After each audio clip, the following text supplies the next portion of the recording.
এক মিনিট কথা বলেন না, কেউ কথা বলেন না। আমাদের প্রত্যক্ষ ভাইরা যারা আছেন একটু পিছনে চলে আসেন, পিছনে টাকা আছে, আপনারা পিছনে চলে আসেন না, যাতে সবাই ছবি আসে।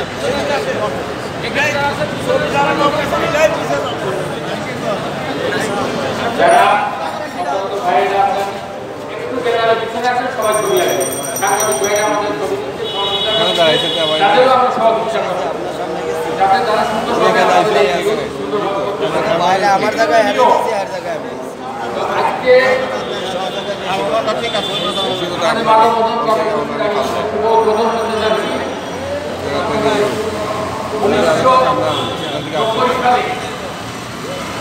ইরাক এবং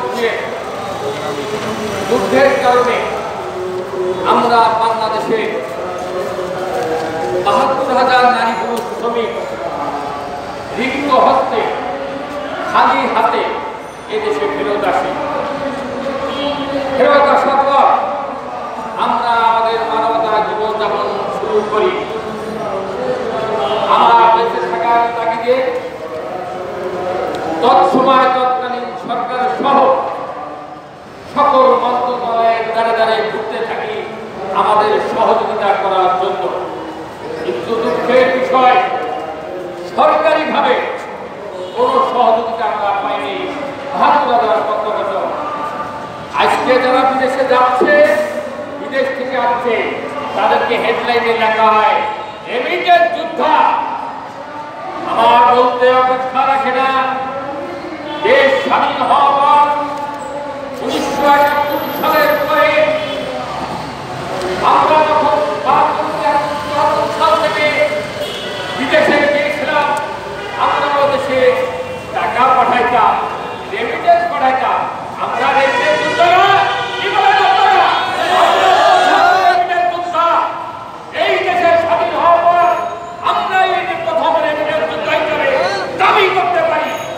তাই আজকের এই যারা সাংবাদিক ভাইরা আছেন, অতীতেও আপনারা আমাদেরকে সহযোগিতা করেছেন, আজও আপনাদের সহযোগিতা আমরা চাই। আমি বলতে চাই, রেমিটেন্স যোদ্ধা হিসেবে আমাদের এই ৭২,০০০ পত্রগতদের নাম ঘোষণা করতে হবে। আজকে আমরা ১০ দফা দাবি দিয়ে মানববন্ধন কর্মসূচি করছি জাতীয় প্রেস ক্লাবের সামনে। আমাদের ১০ দফা দাবি বিস্তারিত ব্যাখ্যা দিয়েছে আমাদের সংগঠনের সংগঠন সম্পাদক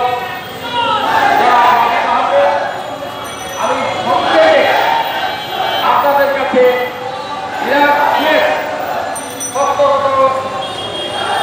কল্যাণ সমিতির কেন্দ্রীয় কার্যনির্বাহী সভাপতি হিসাবে আমি আপনাদের কাছে আমাদের